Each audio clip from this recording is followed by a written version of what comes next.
Hi అండి. 'నా ప్రేమ రాక్షసుడు' పార్ట్ 4. మౌర్య అమృత దగ్గరికి వచ్చి తన వేలితో మొహం రాస్తూ, "ఇంత అందంగా ఎలా పుట్టావే నా బేబీ డాల్. నిన్ను చూస్తుంటే కంట్రోల్ తప్పుతానేమోనని భయంగా ఉంది." అమృత ఏడుస్తూ, "నన్ను కాలేజ్ దగ్గర డ్రాప్ చేయండి సార్" అని అంటుంది. "సార్ కాదు, మౌర్య అని పిలు." "నేను పిలవను." "మౌర్యని ఎందుకు పిలవు?" "లేదు, ముందు మీరిలా నాతో మంచిగా మాట్లాడి తర్వాత నన్ను లోబర్చుకుని మోసం చేస్తారు. మీలా డబ్బున్న వాళ్ళను నమ్మకూడదు అని మా అక్క చెప్పింది." "ఇంకా ఏం చెప్పింది మీ అక్క?" అని అంది. "మనలాంటి అనాథలు మోసపోయాక మనకి సహాయం చేయటానికి మనకి ముందు వెనుక ఎవరూ ఉండరు. జాగ్రత్తగా ఉండు" అని చెప్పింది. "మౌర్య, అంటే నువ్వు అనాథవా?" తను, "అవును, నాకెవరూ లేరు. అమ్మ అనాథాశ్రమంలోనే పెరిగాను." మౌర్య ఒక్కసారిగా తన పెదవులు అందుకుని, తనకి ఊపిరాడటం కష్టంగా ఉంది అనే టైంకి తనని ఒక్కసారిగా వదిలి, "నువ్వు నా బుజ్జి బేబీ డాల్‌వి. నువ్వు నా దానివి. నీకు నేనున్నాను. ఇంక ఎప్పుడూ నాకెవరూ లేరు అని అనకు. అలా అన్నావు అంటే ఇక నుండి నిన్ను దూరంగా ఎత్తుకుని వెళ్ళిపోతాను. అక్కడ నువ్వు నేను తప్ప ఎవ్వరూ ఉండరు." అమృత, "అయ్యో సార్, వద్దు సార్, ప్లీజ్ అలా చేయకండి. ఈరోజు క్లాస్ మొత్తం మిస్ అయ్యాను. ఇప్పుడు ఇలా మీరు నన్ను ఇబ్బంది పెడితే మీ మీద నేను పోలీస్ కంప్లైంట్ ఇస్తాను" అని అంది. మౌర్య తనకి దగ్గరగా వెళ్ళి, "ఫిర్యాదులో నిన్నేం చేశాను అంటే ఏం చెప్తావు" అని అన్నాడు. తను, "మీరు నన్ను ముద్దు పెట్టుకున్నారు అని చెప్తాను. ఇంకా" అన్నాడు. "ఇంకా, ఇంకా నన్ను బలవంతంగా ఎక్కడికో తీసుకుని వెళ్లారు అని చెప్తాను." "అక్కడ ఏం చేశాడు?" అని అడిగితే, "మీరు నన్నేమి చేయలేదు గదా! ఏమీ చేయలేదని చెప్తాను. కానీ పోలీసులు మిమ్మల్ని అరెస్ట్ చేస్తారు కదా! అప్పుడు మీరు నన్ను ఇబ్బంది పెట్టరు. నేను ప్రశాంతంగా చదువుకుంటాను. మీరు నన్ను ఇక్కడి నుండి తీసుకొని వెళ్ళిపోండి.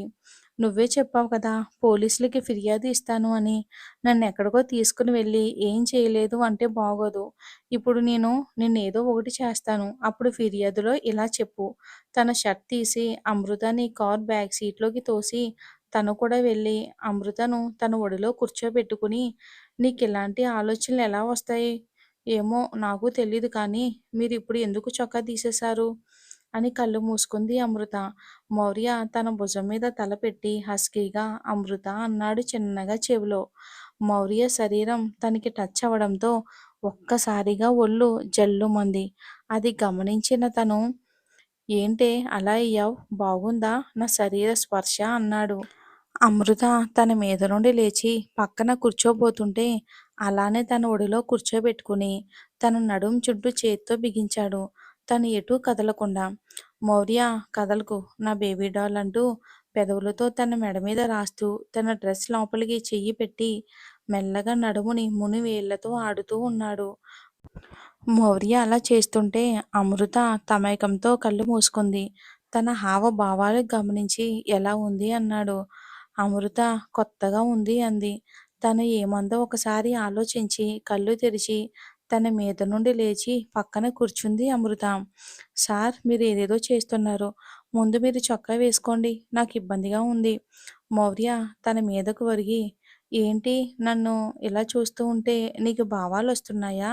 "లేదు, మనల్ని ఇలా ఎవరైనా చూస్తే బాగోదు. ఇక్కడ మనం తప్ప ఎవరూ లేరు. కానీ నా ఫ్రెండ్స్ ఇక్కడే ఉన్నారు." అమృత వెంటనే కారు దిగి చుట్టూ చూసింది. కొంచెం దూరంలో ఒక కారు ఆగి ఉంది. అమృత అది చూసి, "ప్రియా మేడం" అని చెయ్యి ఊపుతుంది. మౌర్య తన చెయ్యి పట్టుకుని లోపలికి లాగి తలుపులు మూసేసి తన పెదవులు అందుకున్నాడు. తను ఎంత గింజుకున్నా వదలడం లేదు. అమృత ప్రియా మేడం అని పిలవగానే తను ఏదో ప్రాబ్లంలో ఉంది అని. విక్కీ, ప్రియా, అభి ముగ్గురు మౌర్య కారు దగ్గరికి వచ్చారు. అమృత మౌర్య నుండి దూరం జరగాలని ట్రై చేస్తుంది కానీ తన వల్ల కావటం లేదు. తను ఎంత దూరం జరగాలి అనుకుంటే ఇంకా అంత దగ్గరికి లాక్కుంటున్నాడు. ఎంతకు తన పెదవులు వదలడం లేదు. అమృతకి ఊపిరి ఆడడం కష్టంగా ఉంది. తనని వదిలి, "అబ్బా! ఎంత బాగున్నాయో నీ పెదవులు. అస్సలు వదలాలనే లేదు." అమృత కోపంగా మౌర్యాన్ని కొడుతూ, "మీరు నిజంగా మంచివారు కాదు. మీరొక సైకో, రావణ్, ఇంకా రాక్షసుడు. నన్నింకోసారి ముద్దు పెట్టుకుంటే కొట్టేస్తా" అని అంది. మౌర్య అమృత ముఖంలో ముఖం పెట్టి, "నువ్వు నాకు పడిపోయావు. నేను నిన్నేం చేసినా నన్నేమీ అనలేవు తెలుసా? ఇందాక నీ నడుము మీద చెయ్యి వేసినప్పుడు నువ్వు కళ్ళు మూసుకొని నా టచ్‌ని ఫీల్ అవ్వడం నేను చూశాను తెలుసా అని అన్నాడు. అయినా ఇంత అమాయకంగా ఎలా ఉన్నావే నువ్వు? ఇంతలో విక్కీ కారు గ్లాస్ డోర్ మీద చేతితో తడుతున్నాడు. మౌర్య కారు దిగి ఏంట్రా అలా కొడుతున్నావ్? మౌర్యని చొక్కా లేకుండా చూసి ముగ్గురు నోరు తెరిచారు. అమృత కూడా కారు దిగి తన డ్రెస్ సరిచేసుకుంది. విక్కీ కారులో ఉన్న చొక్కా తీసి మౌర్య చేతికిచ్చి ముందు చొక్కా వేసుకో చూడలేక చస్తున్నాం. అభి రేయ్ ఏం చేశావురా అమ్మాయిని అని అన్నాడు. నాకు కాబోయే పెళ్ళాంతో రొమాన్స్ చేశాబే అని అభి నీ శాడిజం తగలెయ్యా. ప్రియా అమృతాన్ని చూస్తూ రేయ్ చూసావా అలా ఎలా ముద్దు పెట్టావురా బాబు. అవి పెదవులురా బాబు. నువ్వేమో అదేదో అన్నట్టు అలా కొరికేశావు. పాపం చూడు ఎంత వాపు వచ్చిందో అని అంది. విక్కీ, అభి కూడా చూసి రేయ్ ఇది కరెక్ట్ కాదు. తను చిన్నపిల్లరా. మౌర్య అమృతాన్ని తన మీదకి లాక్కొని మరోసారి తన పెదవులు అందుకున్నాడు. తన గ్యాంగు మౌర్య అలా చేయగానే వెంటనే కళ్ళు మూసుకున్నారు. ఇక మౌర్య ఈసారి చాలా స్మూత్‌గా ముద్దు పెట్టుకుని తనను వదిలి నా పనయిపోయింది. ఇక మీరు కళ్ళు తెరవచ్చు అని అన్నాడు. ఇక ముగ్గురు ఒక్కసారిగా నీ వైఖరికి ఒక దన్నంరా బాబు అని ఒకేసారి అన్నారు. అమృత వారిని చూస్తూ ఆ అని నోరు తెరిచింది. అభి అమ్మా చెల్లమ్మ నువ్వు వీణ్ణి భరిస్తున్నావంటే నీకెంత ఓర్పు ఉందో చూస్తేనే తెలుస్తుంది. ప్రియా రేయ్ వాడు మనల్ని ఇక్కడి నుండి వెంటనే వెళ్ళిపోండి అని అనకముందే మనం వెళ్ళిపోదాం రా. చూసావా మన ముందే ముద్దు పెట్టి మనకొక సూచన ఇచ్చాడు వెళ్ళిపోమని. ఇప్పుడు మనం గాని ఇక్కడి నుండి వెళ్ళకపోతే ఇక మనం ఇంకా చాలా చూడాల్సొస్తుంది. పదండి వెళ్దాం అని వెళ్ళిపోయారు. విక్కీ రేయ్ తను జాగ్రత్త అని చెప్పి వెళ్ళాడు. అమృత ప్రియా మేడం నేను కూడా నీతో వస్తాను అని అంటే తనని ఆపి ఒక్కసారిగా తన్ని కారులోకి తోసి వేరే నగరానికి తీసుకుని వచ్చాడు. అమృత సార్ ఇప్పుడన్నా దయచేసి నన్ను కాలేజ్‌లో డ్రాప్ చేయండి. ఈరోజు కాలేజ్ టైం వరకు నువ్వు నాతోనే ఉంటావు అని తనని హోటల్‌కి తీసుకుని వెళ్ళి తను వద్దు అంటున్నా బలవంతంగా తానే తినిపించాడు. సాయంత్రం వరకు తనతోనే ఉంది. ఇక తనని అనాథ ఆశ్రమం దగ్గర డ్రాప్ చేశాడు.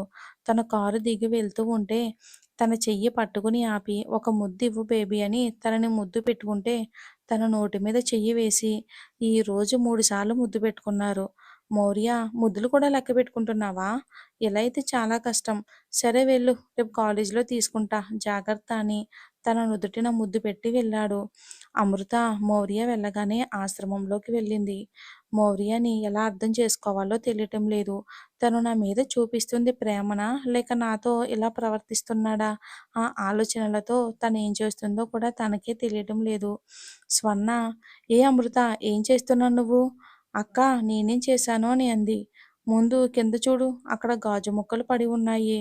చూడు చూసుకుని నడువు. అంతలా ఏం ఆలోచిస్తున్నావే? ఈరోజు మౌర్య తను కాలేజ్ నుండి తీసుకువెళ్ళడం దగ్గర నుండి ఆశ్రమం దగ్గర డ్రాప్ చేసేంత వరకు ఏం జరిగిందో మొత్తం చెప్పింది స్వర్ణకి. నాకేమీ అర్థం కావట్లేదక్కా. నిన్నటి నుండి ఏం జరుగుతుందో తెలియటం లేదక్కా. ఒక పక్క తనంటే ప్రేమ ఉందేమోనని, ఇంకొక పక్క తను నన్ను మోసం చేస్తాడేమోనన్న భయం. ఎటూ తేల్చుకోలేకపోతున్నాను. తను నిజమో అబద్ధమో అర్థం కావట్లేదు.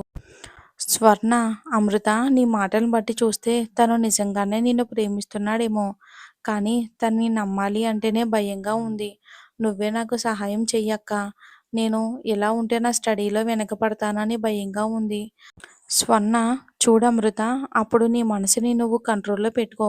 నువ్వు నీ చదువు కంప్లీట్ చేశాక అప్పుడు కూడా తనకి నీ మీద ప్రేమ ఉంటే నీ మనసులో మాట తనకి చెప్పు అమృత అని స్వర్ణ చెప్పింది. ఇక అమృత కూడా ఆలోచించి నువ్వు చెప్పింది నిజమే అక్కా. నేను నా చదువు మీద దృష్టి పెడతాను. తనకి నాకు దూరంగా ఉండమని గట్టిగా చెప్తానక్కా.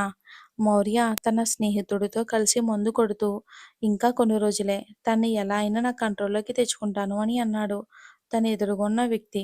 దాని చెయ్యి నేను పట్టుకున్నాను. అది అందరి ముందు నా చెంప మీద కొట్టి నన్ను అవమానించిందిరా. ఆ రోజే తన జీవితాన్ని నాశనం చెయ్యాలి అనుకున్నా కానీ దాన్ని దెబ్బ కొడితే కోలుకోకుండా కొట్టాలని ఇన్ని రోజులు వేచి చూశాను. అది నువ్వు చదివే కాలేజీలో ఒంటరిగా చదవబోతుందని నీకు సమాచారం ఇచ్చాను మౌర్య. Cool Ajay cool. ఇప్పుడు రంగంలోకి నేను దిగాను కదా! తనతో నీకెలా సారీ చెప్పించాలో నాకు తెలుసు. ఇంకా కొద్ది రోజులే. తను నేనేం చెప్తే అదే చేస్తుంది. ఇంతలో అజయ్ దగ్గరకు ఒక అమ్మాయి వచ్చి, "అజయ్ నేను రూమ్‌లో వెయిట్ చేస్తాను. త్వరగా రండి" అని వెళ్ళిపోయింది. అజయ్ కమ్ మౌర్య అని అన్నాడు. తను కోపంగా, "రేయ్! మందు, సిగరెట్ వరకు ఓకే. కానీ ఇలా అమ్మాయి అంటే నాకు నచ్చదని తెలుసు కదా! ఇప్పటికే బాగా ఆలస్యం అయ్యింది. ఆనందించు" అని వెళ్ళిపోయాడు మౌర్య. అజయ్, అమృత ఇంకా కొన్ని రోజులే. నువ్వు నా పక్కలో ఉంటావే అని రూమ్‌లో ఉన్న అమ్మాయి దగ్గరికి వెళ్ళాడు.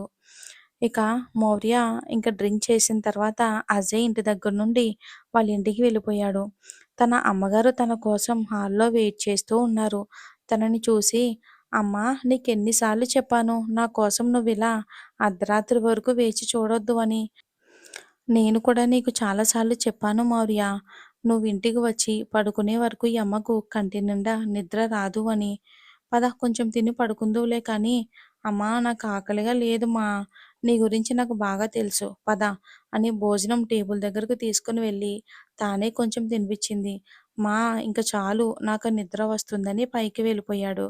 మరేం జరుగుతుందో వచ్చే భాగంలో చూద్దాం. Thanks for watching.